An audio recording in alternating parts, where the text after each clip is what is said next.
Support for WBFO and What's Next comes from our members and from Health Foundation for Western and Central New York, where racial and socioeconomic health equity are prioritized. Learn more about building healthier neighborhoods at hfwcny.org. From Buffalo Toronto Public Media, this is What's Next, an hour dedicated to amplifying the voices of marginalized and underrepresented communities across Western New York and Southern Ontario. We cannot erase, we cannot reform, we cannot make things better if we're uncomfortable having tough conversations, Absolutely. if we're uncomfortable talking about race. What's Next carries forward our mission to engage in meaningful conversations about race, equity, and the shared concerns that deeply affect Buffalo's East Side and beyond. Don't stop. Make those families part of your life. Their lives are part of yours. Don't stop. Together, we dive into the real issues, striving for understanding, connection, and change. In the suburban area, everywhere, we must work and teach our children. And this is Buffalo Toronto Public Media, NPR, and you're listening to What's Next. My name is Jay Moran. Today we're going to revisit a topic we've found ourselves into a couple of times over recent years, and it's one that most certainly needs constant revisiting because it goes like this. In the United States, Black women experience significantly higher maternal mortality rates than white women, with Black women being 3 times more likely to die from pregnancy-related complications. With us to talk a little bit more about this today, Eileen Kinecke. Eileen is the Director of Prenatal and Infant Community Health at the P3 Center at Niagara Falls Memorial Medical Center. Eileen, thanks for joining us. Thanks for having me. Great that we could have you, and I really appreciate the opportunity to talk more about this.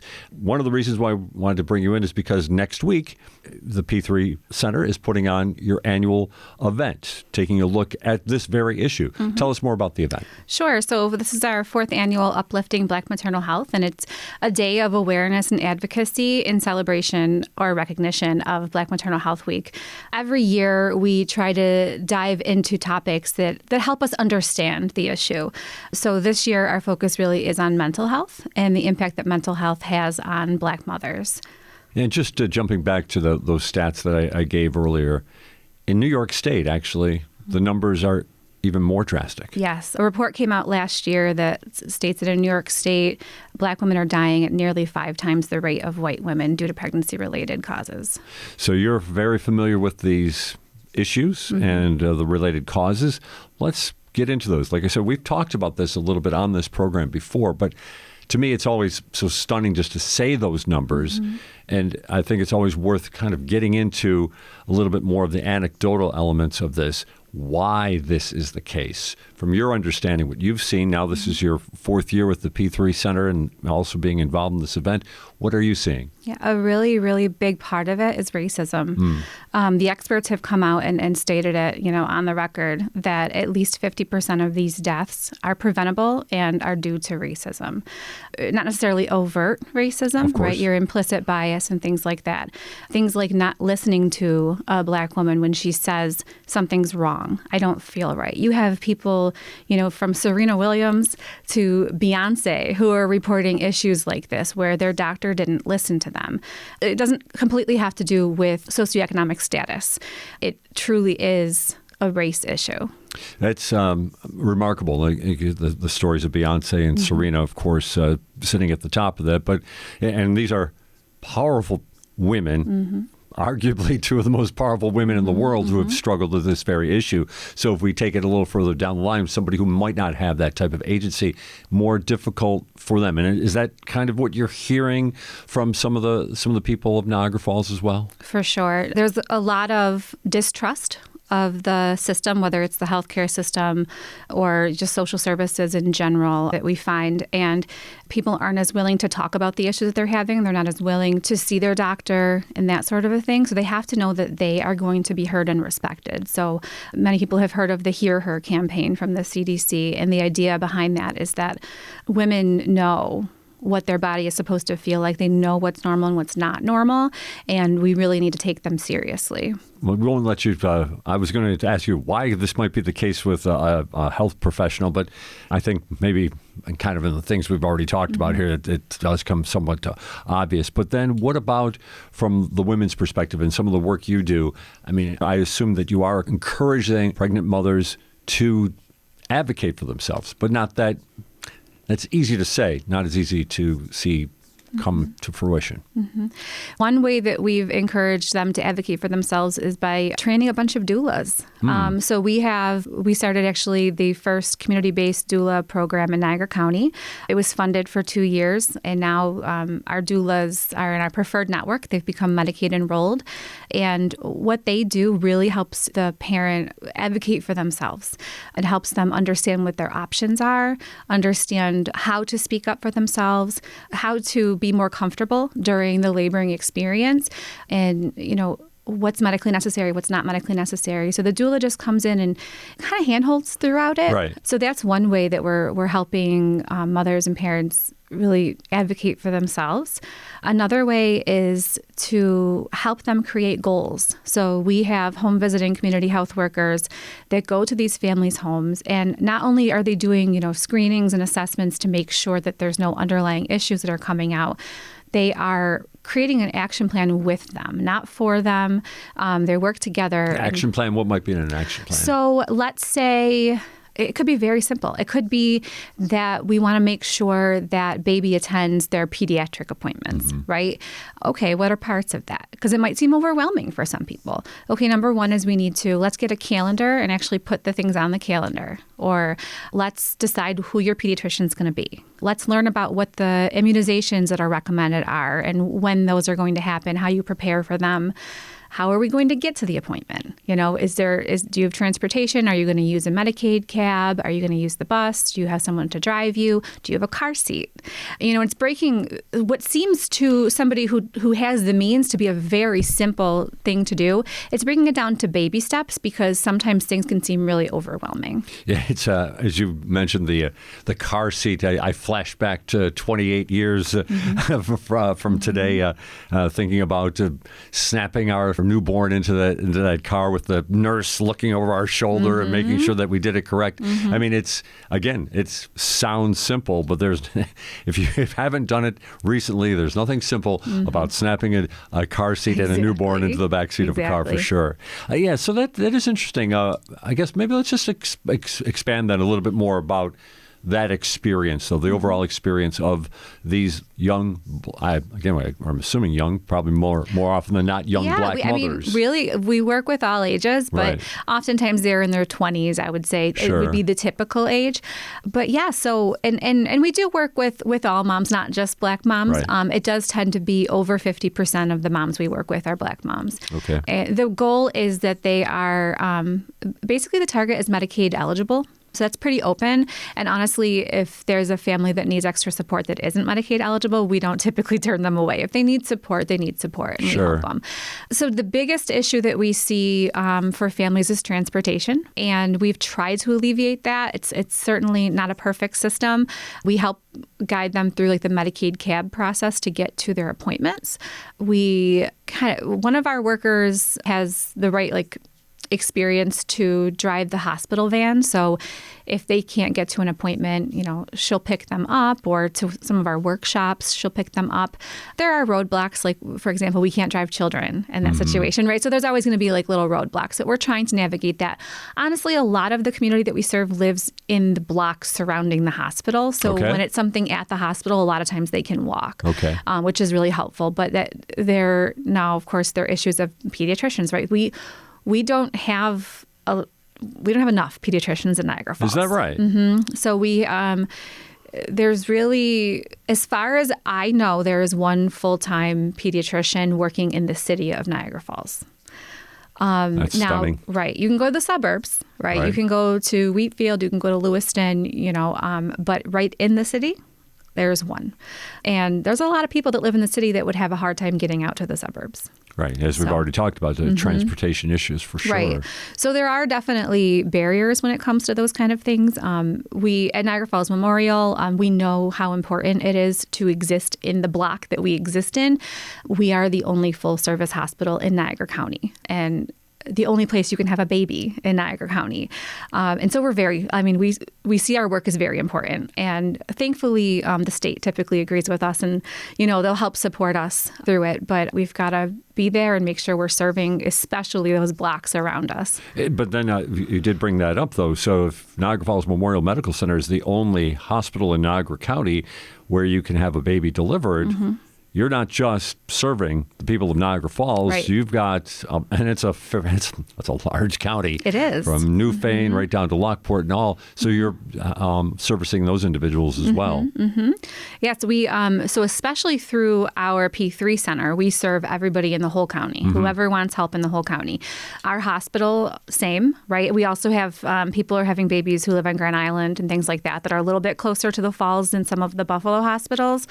The majority of who we serve is right in Niagara Falls, but we are definitely, with recent closures, we've kind of expanded, how many people are coming to us. So obviously, further parts of the county, transportation also an issue, maybe in a little different look to it for sure. In the rural areas, it could be a long ride from from the eastern edge of Niagara County, southeastern edge of Niagara County, all the way to Niagara Falls for sure.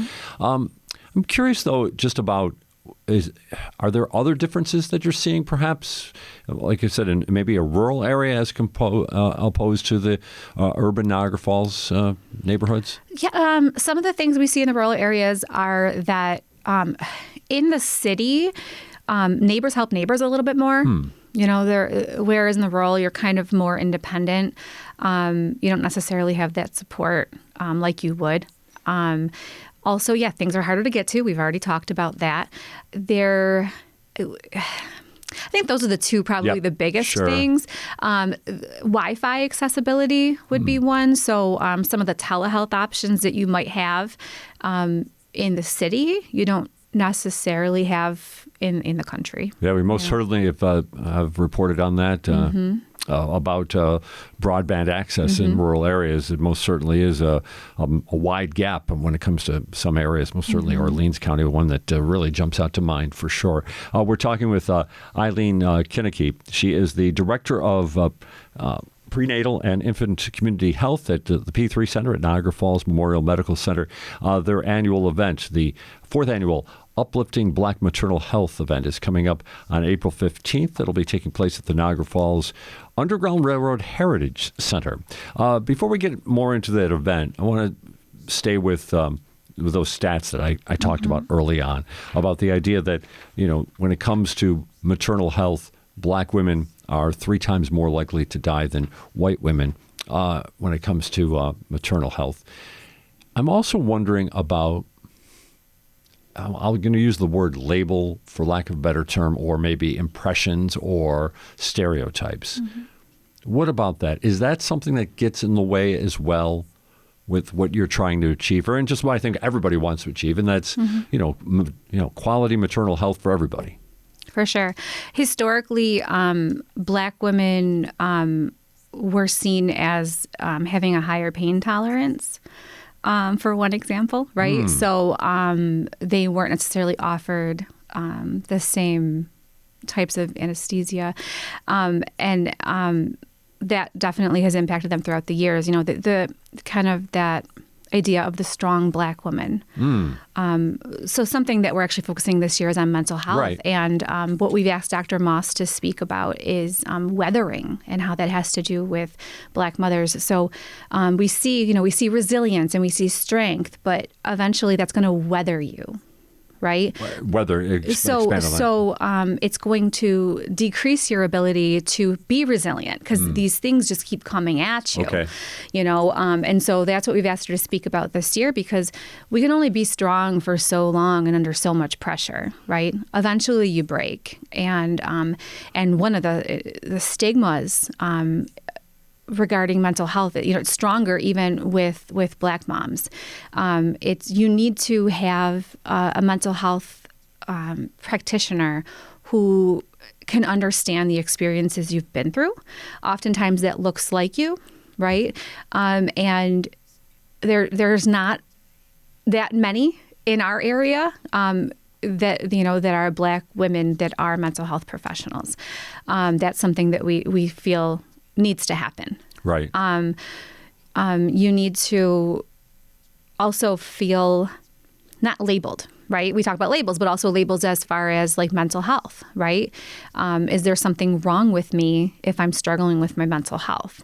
Well, 20%, I believe it's 20% of women, give or take, have some sort of like postpartum depression or anxiety. Sure. Right? That's 1 in 5. You're not alone, but it certainly feels like you're alone.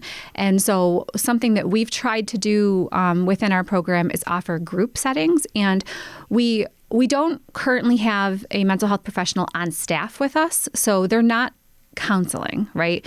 What they are, now we do have in our clinic next door, the OBGYN clinic, they do have a mental health therapist. But what we do is we do groups where it is kind of more support for one another. So we have every month we call it Me Break, and it's creative wellness. I have a background in healing art. And so basically it's like an opportunity to get together and create and talk about what's going on in our lives and help that, that creating can help us really get through some of those issues. So we try to tackle it in different ways. The doula program was another way that we tackled that. Both our doulas and community health workers, we aim to be very reflective of the communities that they serve. And so the client and the family, they feel safe with that worker. And having the doula there by your side who understands your life experiences, who understands what your fears are right now in the moment, that can be really helpful for you to actually talk about the issues that you're having. It's interesting you mentioned about your background in healing art, because if I'm not mistaken, on the flyer for the uplifting Black Maternal Health event, there is an element of healing art in there. So somehow I got a feeling sneak it in everywhere. The practitioner behind it. But so that takes us, though, I mean, you've kind of opened up a door that we probably aren't going to have a lot of time to totally explore. But what do you find when you're helping maybe somebody to lead them through healing art? What are you seeing? So the one biggest idea with healing art is, it's not art therapy. It is slightly different in that an art therapist tends to use it more as a diagnostic tool. Healing art is more just to explore those emotions and those experiences. So my primary background in healing art was with domestic violence survivors and their children. Oh my. And what you found is that a lot of them don't have words for what they went through, especially the children. They don't have words. They don't even understand it necessarily. But by giving them a prompt and talking about, okay, this is an idea of these are the materials we're going to work with. This is an idea of what we're going to explore today. Here's an example of a project, and just letting them do whatever is on their heart. It doesn't have to be exactly that, right? We're just giving them the tools and the prompts. They can do whatever they want. Basically, the rule was don't get paint on the walls. Don't touch anybody else's work. That was essentially it. And what you found is, they would really, they'd summarize their work in the end. They'd share it, and they would talk about things that you didn't even know to explore with them. Right. You know what I mean? They had these ideas. One experience I had was with a survivor who I worked with for many years. And the project, I can't even remember what the project was. She definitely deviated from it. I feel like we were making maps or something like that, maps of our lives. And she made a sky full of stars. Okay. And I'm always intrigued by what comes out of the prompt, right? Because a sky full of stars in my head is not a map, but that doesn't matter because I'm not the one creating it. I'm not the one who experienced it. And when I, asked her to explain it, we always, it's an option. They don't have to. But when I asked her to explain it, she said, this is, it's only in darkness that you can see the stars. Wow. And maybe, that's exactly what she needed in that moment. And that was part of the exhibit that year, right? Regardless of, it wasn't a map. It didn't matter. But this is her map of her life, right? She sees the stars because she's been through such darkness. And so healing art I can go on and on about that, but Right. it definitely impacts families who have experienced trauma.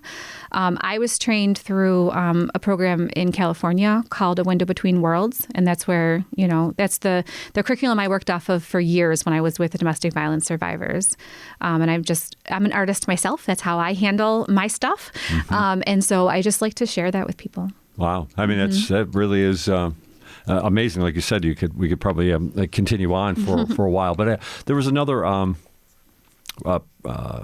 element of this event that you now are heading into your fourth year. Is it Fatima? Fatima. Fatima's Heart.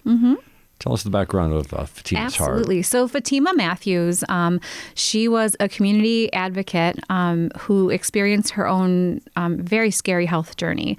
When she had her youngest child, afterwards, she started to show some symptoms of a cardiac issue. For example, like she got so tired, she like nearly passed out at work, that sort of a thing. And come to find out, she had postpartum cardiomyopathy. And for years, she was kind of, she kind of didn't want to face the reality of it. She kind of just did the bare minimum to keep herself going. And then eventually it came to she needed an intervention or else, that was it. So she ended up getting a device that she had to be connected to her and she had to carry it externally.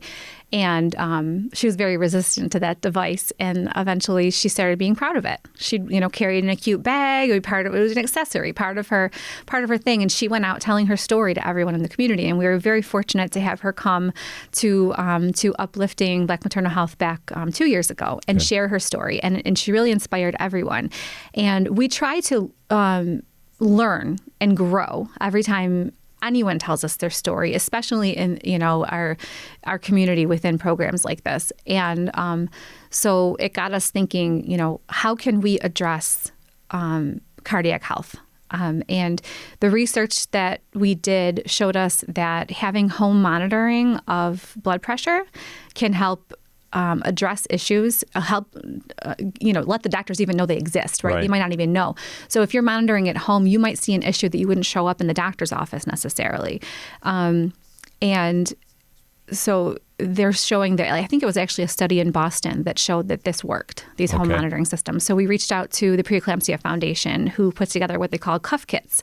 So it was a home blood pressure cuff that is rated for pregnancy, along with information and there's connections to videos on their website and things like that. So we partnered with Create a Healthier Niagara Falls Collaborative and the Cornell Cooperative Extension Veggie Van to put together a full program, which incorporates the cuffs and the education around them, but then also workshops that help you learn and practice blood pressure control strategies. So, for instance, every time they come, they get a bag of local food. Okay.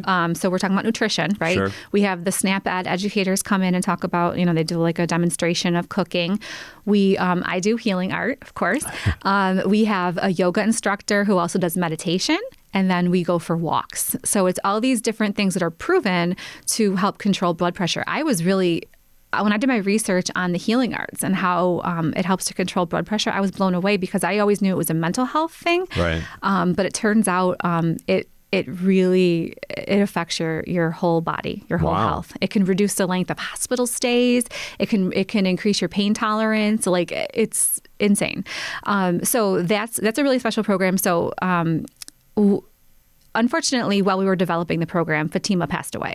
So we decided to name it after her in her honor. So it's called Fatima's Heart. And so last year at Uplifting Black Maternal Health, we invited her family and we dedicated the day to Fatima and then told them of our plans to create the program. And they were very excited about it. So. Absolutely. And so now the fourth annual Uplifting Black Maternal Health, it's taking place on April 15th from 10 until 4 at the Niagara Falls Underground Railroad Heritage Center. You've got a keynote speaker. Just give us a brief kind of understanding of what the event is going to be like. Sure. So Dr. Davina Moss, she is believe it's a psychologist. She's a mental health professional, and she's actually, this is the third time we've welcomed her back to speak, because she is the expert when it comes to maternal mental health. So she's going to be speaking to us, like I said earlier, about weathering, and that, like, you know, these Black mothers have so many stresses coming at them, and it's going to affect their mental health. So that's the keynote. The plenary is Brian Archie, who we work very close with the Creative Health Niagara Falls Collaborative, and he has a background in suicide prevention education. And suicide is one of the top killers of moms. And so we think it's really important for the community at large to understand how to prevent suicide, what are the signs to look for, and that sort of a thing. So we're welcoming him to speak on that. And these days are heavy, right? These events are heavy. So we call it uplifting because it's more than just give you the depressing statistics, right? So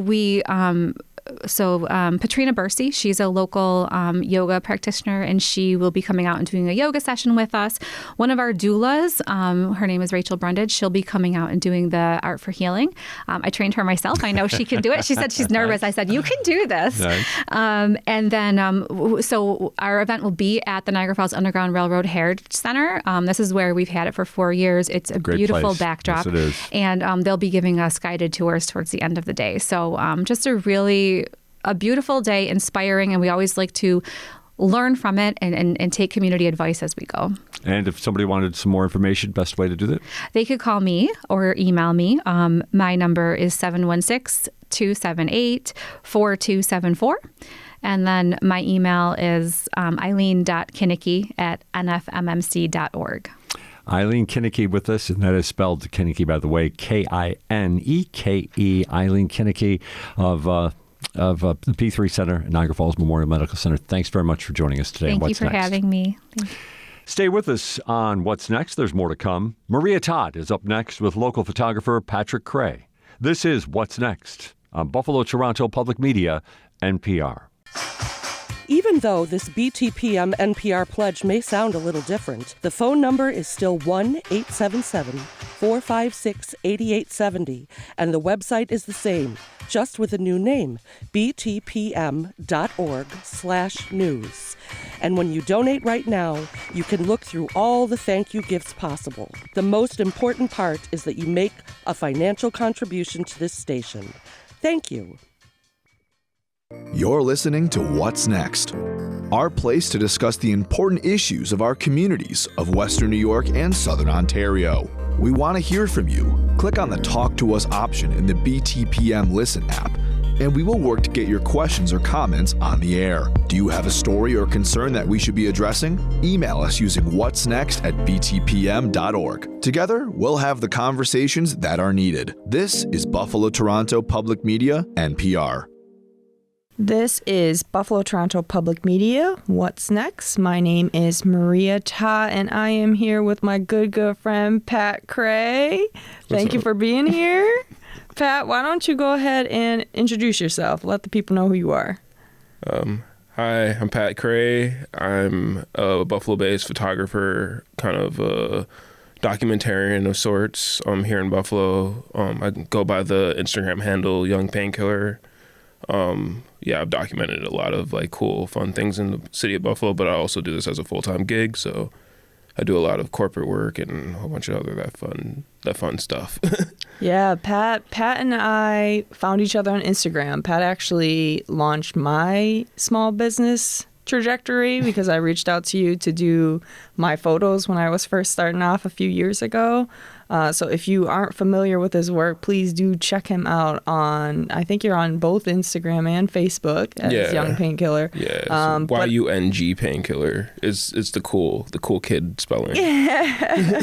So tell me, Pat, how you even got started as a photographer. Have you always taken photos? You really like taking photos? You fell into it? What's that about?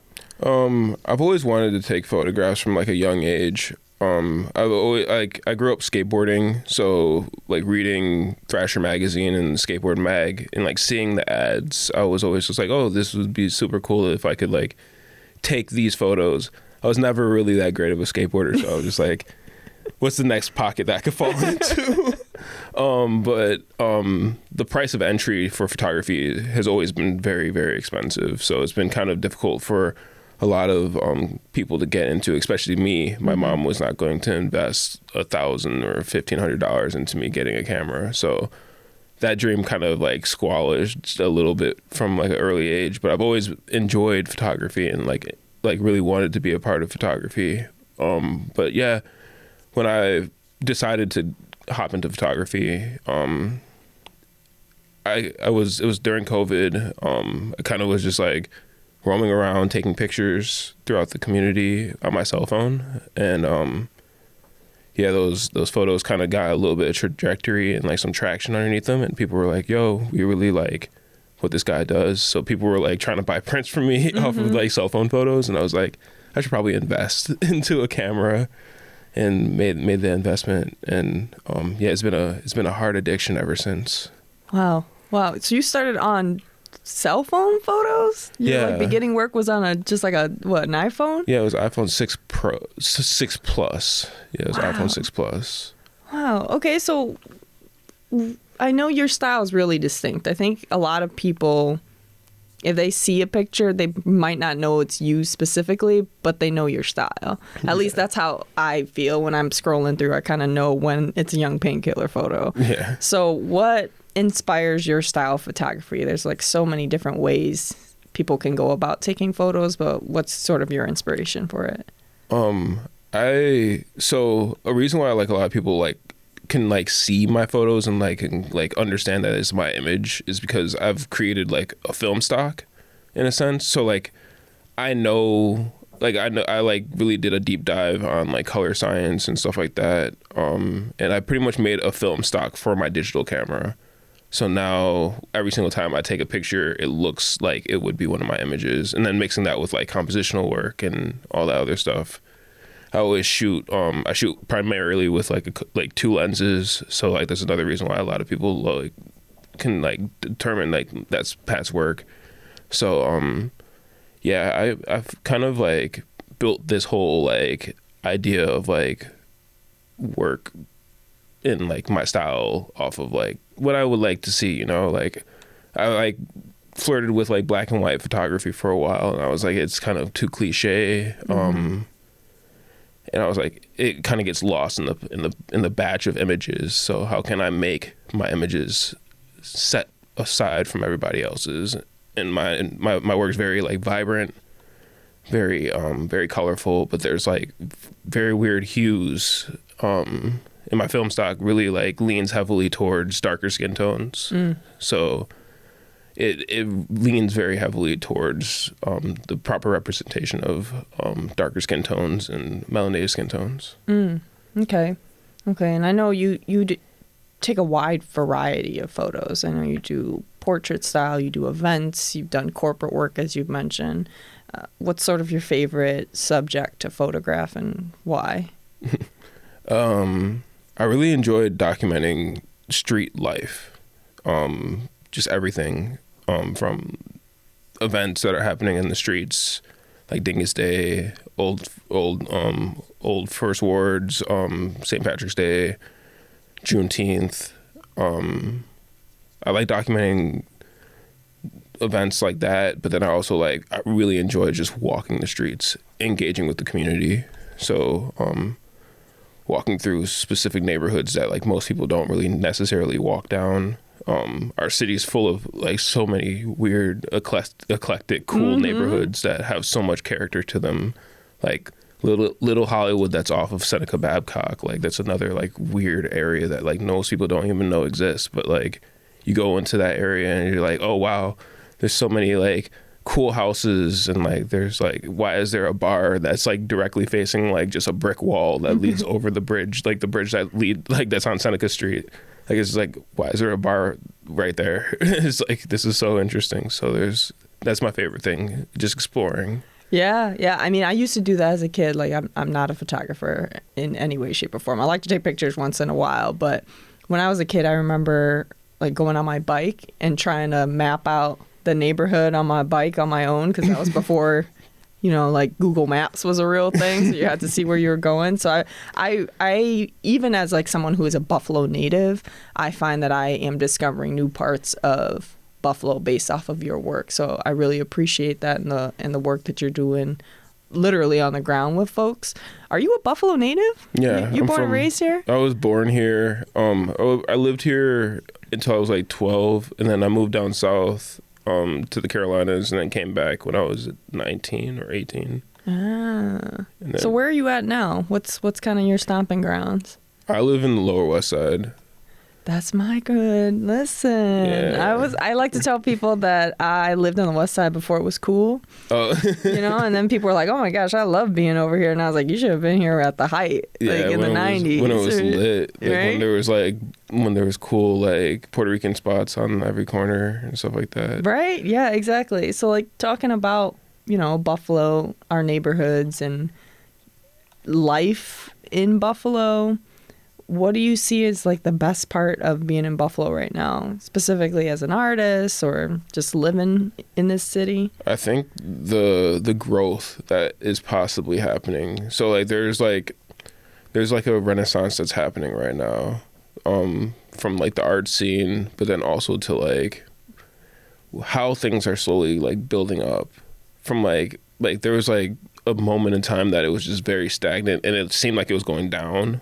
But now I feel as though there's a possibility of growth, and like there's like kind of like a light at the end of the tunnel, and I see that with like areas like Canal Side, and like when you see like the new parks that are being built and stuff like that. I see a lot of promise here, so I think that's like one of the number one reasons why I am documenting the way that I am, so heavily, especially over the past 4 years. Just documenting buildings and structures that might not be here. It might be replaced with something completely different. But I think that, and this is like kind of like it leans into like my addiction with the work, because like it's like Pokemon. I always like say that like I gotta catch them all, because things might not be here. Like for instance, like Volker's is getting knocked down right now, and like I was able to document that like when it was here. I wish I was able to I wish I documented it, like the inside of Volker's a little bit more thoroughly, but I think it's like there's so many cool things that are happening, and that's where like it's great for me. And like the people that are here are just like you're never gonna encounter a Buffalo native anywhere else. Granted, like every city has their own like weird little quirks and features, but I think that Buffalo has a lot of really cool quirks, and the resiliency of the people that live here is just amazing. Yeah. I mean, talking to my parents are immigrants to the United States. We landed in Buffalo as like our first home, but they see the changes that are happening in the city, and I think for me it's a little bittersweet where some things are great and I love seeing progress, but I also have like a question in the back of my mind on like who is it for, right? Yeah. Like, so like from your experience being out with folks, working with different organizations, photographing different individuals. I know you've been doing profiles on a couple of folks in the last few months. What's been the vibe from people who have been here, have been doing the work when it comes to progress in Buffalo? Is it generally positive? It's a little mix of the two? I think it's a mix of both. So it's kind of like give or take. Like I'm very like a optimistic person naturally. I'm realistic also. Like I'm very realistic, but the optimism kind of like my optimism really is. How do I say this? I think that folks here have like there's always going to be the optimism of like this Buffalo, like we can make this place look like be great again, or be great again is crazy, especially in this day and age. But I want, like, a lot of folks want this place to be great. And back before I did photography full time, I worked for Shared Mobility, which is the parent company for Ready Bike Share, which is our local bike share.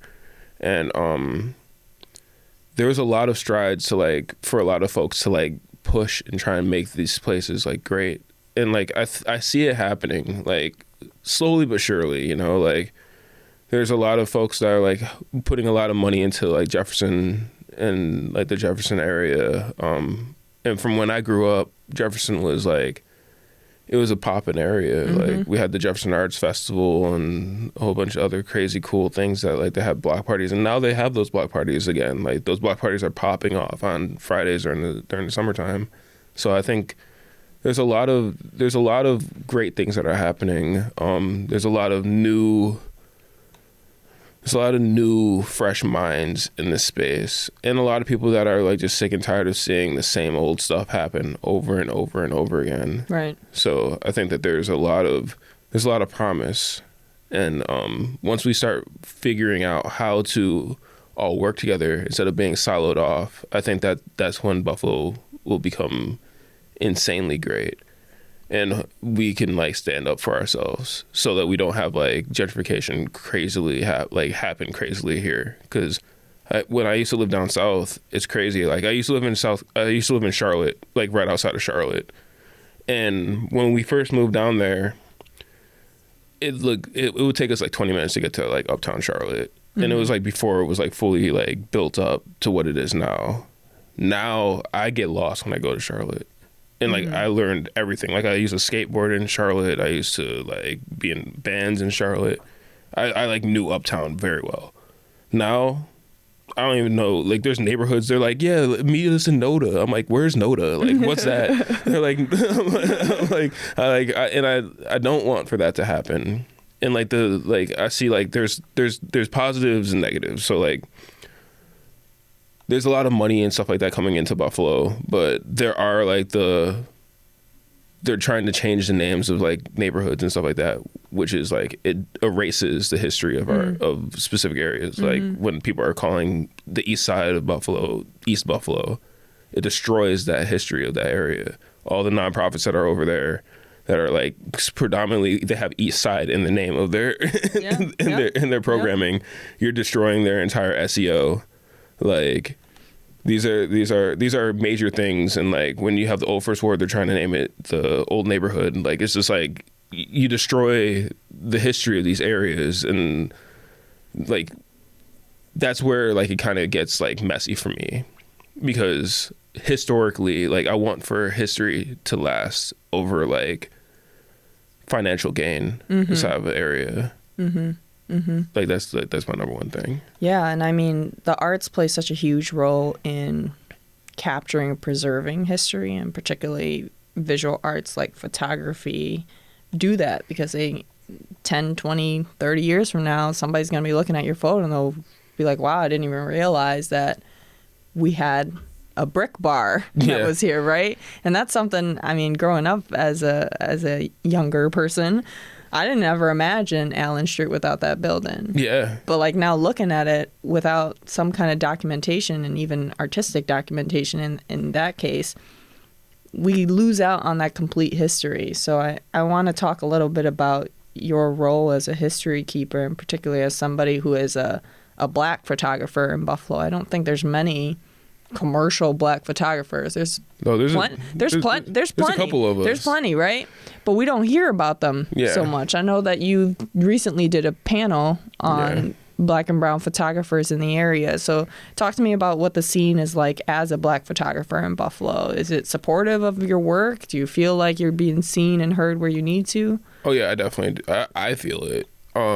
Just because like I've worked very hard in my marketing to kind of like push my work out there. So a lot of people know me because of the amount of like, in a sense, viral, like locally viral work that I've created. I know a lot of folks don't understand like the marketing aspect of their work, but there's very successful like black photographers here. Like Brandon Watson's very successful in the work that he does.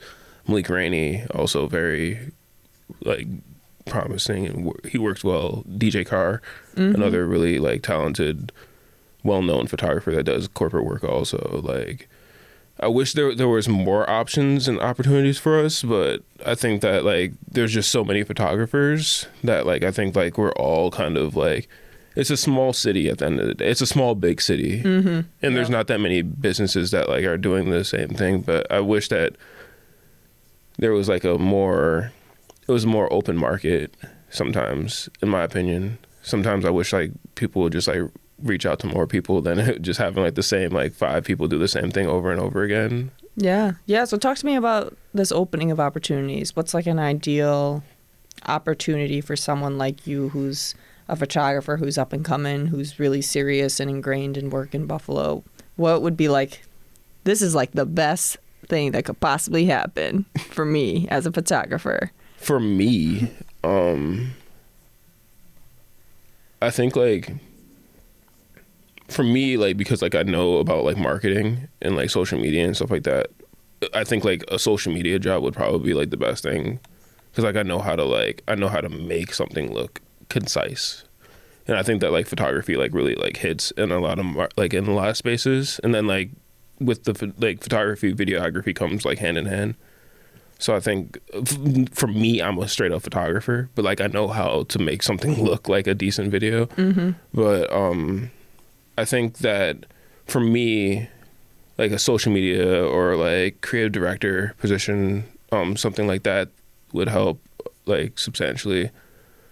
But I think like, yeah, I don't know. There's so many different options for me. Sure. And like for me, like with like the work that I do, like I lean heavily into like education. Like I try and like I want people to like learn how to like do photography at like a very like high level, because at the end of the day it's just holding a camera and taking pictures. Yeah Is there like a lot of interest in coming up in the photography world? I'm unfamiliar with photography in Buffalo specifically, so I'm wondering, are you like doing workshops? Are you meeting with people? What's the interest looking like? That's my plan. There's a lot of folks, like a lot of like younger photographers ask me, and I always tell people all the time too, like I might seem very unapproachable, but like I'm like, I think people like look at me and they're just like, okay, like this dude's very serious about his work, and like I smile like very, very rarely in certain public spaces. Sure. But at the end of the day, like I want for everybody to be able to create images at like a very high level, because I think it will push me. It pushes everybody else to be great. So I think that that's something that there's a decent amount of kids that like really want to learn about photography. And I always tell people, hit me up, pull up with me if you want. Follow me at something that I'm shooting. I shoot almost every week. And I was shooting every day for like years before, like for the 4 years before, like I was shooting every single day because I was posting every day. Right. But now like I'm chilling out. Like I'm just like, okay, I got to organize all these photos I've taken over for every day. Yeah. It's been 166,000. I just counted. Wow. Yeah, it's in 4 years. 166,000 images in 4 years. Wow. So let's talk a little bit about your work, Pat. Like, what's been a highlight of recent work that you've been doing? What's something you're really proud of? So right now I'm like kind of like, I'm in a residency right now, like a photo residency. So, an art residency inside of a gallery space. And in my residency, I've been like kind of focusing in on kind of storytelling in a studio space. So it's like takes away the whole entire outside expectations, and like how can I make a story inside of a studio space. So I've been leaning very heavily into like off-camera lighting and like all this other weird stuff. So that's something that I'm like really excited about. I'm also a part of the Portrait of Buffalo through SEPA Gallery. So I was given the Broadway Fillmore District and Lovejoy districts, and I was documenting it for the past year. And throughout that whole year, I was I learned a lot about myself as a photographer, and like learned a lot about like how to be a decent photographer. Like not great yet, but a decent photographer. Okay, tell me more. What made that experience more of a learning experience for you? Initially when I was doing photography, I was taking a lot of photos of like formalized portraits and I was doing street photography, but of like stills, like still lifes. Like, so it was like buildings and like the occasional person walking through the space. Mm-hmm. But then like I was like, okay, during this project, I was like, okay, I need to like learn how to talk to people a little bit better. Okay. So, I came out of my like clamshell of like not talking to people, and there's still days like I don't talk to people. Like there's days that like there'll be like a week that I don't talk to a subject at all. But I've learned to like approach people a lot more comfortably. Like, hey, this is what I'm doing. This is who I am, and like how can we engage in this situation so that like you don't feel uncomfortable with me shoving a camera in your face. Sure, So sure. that's one of my like that's something that I've learned like very like that's gonna like go past like any of the stuff that that I've done in the past. So it's like it's helped me substantially. Sweet. Yeah, I mean, people don't figure if you're a photographer, you got to communicate with people, but like we're all subjects in your art form, and I think that's a cool thing is that you're working with like living, breathing subjects that isn't necessarily just like paint on a canvas or music notes on a sheet. Like people are people, and it's a really cool opportunity. I mean, on our shoot, we got to meet people that I've never met, you know. Oh yeah, the barber. Right? Stopping by that barbershop. But I still think about that even though it happened years ago because it was such a human-centric moment, right? It's something that I really love about being in Buffalo is that you can just pop in somewhere and have a conversation with somebody and learn so much from them. And I think that's like a lot of folks' fear with like street photography. That's why like the work that I do, there's not that many street photographers that are documenting the east side of Buffalo because people are fearful of the people that are living over there. But at the end of the day, it's like they're people. They're like there's crime everywhere in the city. There's crime in downtown Buffalo.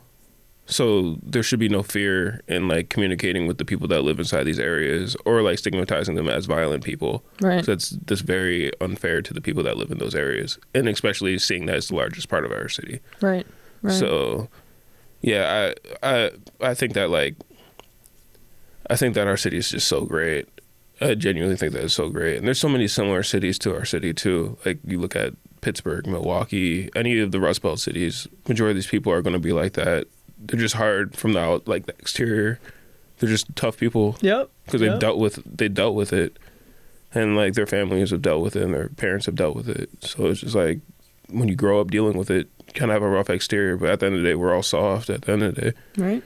We just want to be warm. We just want to talk. We want to meet people. We want to see what's happening, right? So. Yeah, like I was at the Irish Center in South Buffalo documenting like before St. Patrick, like the Friday before St. Patrick's Day weekend, and everybody there, like I was the only black kid there. And like everybody was just like, yo, like this guy's cool. I'm like joking around. I'm like, my name's Patrick McCray, and like everybody's just like laughing at me. And I was like, yeah, like I'm just here to just hang out with you guys. We're just drinking beers and having a good time. Right. And that's what life is like here in Buffalo. We're just trying to have a good time, make the best out of what we have. I believe it. I'm a big believer that Buffalo people are just generally very nice people, no matter what pocket you're meeting people at. Yeah, like it's the city of good neighbors for a reason. Like if your car gets stuck in a snowbank, I'm 100% sure that there will be somebody that comes by and tries to help you shovel your car out. Right. Hell, I've done it like multiple times. Like I've shoveled people's driveways during like crazy snowstorms. Like when I was taking pictures, like I was just like, oh yeah, like I'm taking pictures, but how about I help you shovel your driveway for you? Right. In exchange, let me just take your picture. So Pat, in the few minutes we got left, tell me or tell all of us, what are you up to next? Where can we find you? Where are you moving and shaking? What I have going on right now is I'm really focusing in on like my photo book. I've been like really trying to dial that in, but like sifting through 160,000 images is kind of difficult.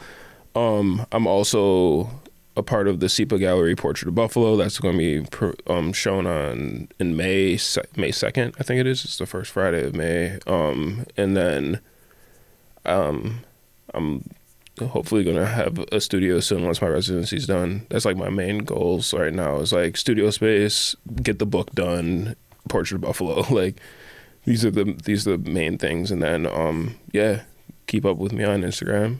So, Young Painkiller, YUNG Painkiller. I'm also like making a DJ set. I used to DJ, so making like this really like intense DJ set over like the past 4 years. I've been just like listening to music while it's like roaming the streets. So creating like a sonic journey for my photo book would be kind of like awesome. a cool mash. And then like the opening of the book, like, well, when I have the book like the book launch, I really do plan to have like a mixture of like music and like live music being played by me, so I don't have to talk to anybody, because talking to people we're working on it. We're working. But yeah, that's my main goals right now: book, Portrait of Buffalo, and residency in studio space. Awesome. Well, thank you, Pat. Thanks for answering my text to come out and chat, and thank you for taking my photos. So please hit up Pat Cray at Young Painkiller on Instagram or on Facebook. I know his books are really heavy, but he would appreciate the support, as would all of our Black and brown photographers here in Buffalo. I am Maria Cha, and thank you for listening to What's Next. Support for WBFO and What's Next comes from our members and from Health Foundation for Western and Central New York, where racial and socioeconomic health equity are prioritized. Learn more about building healthier neighborhoods at hfwcny.org.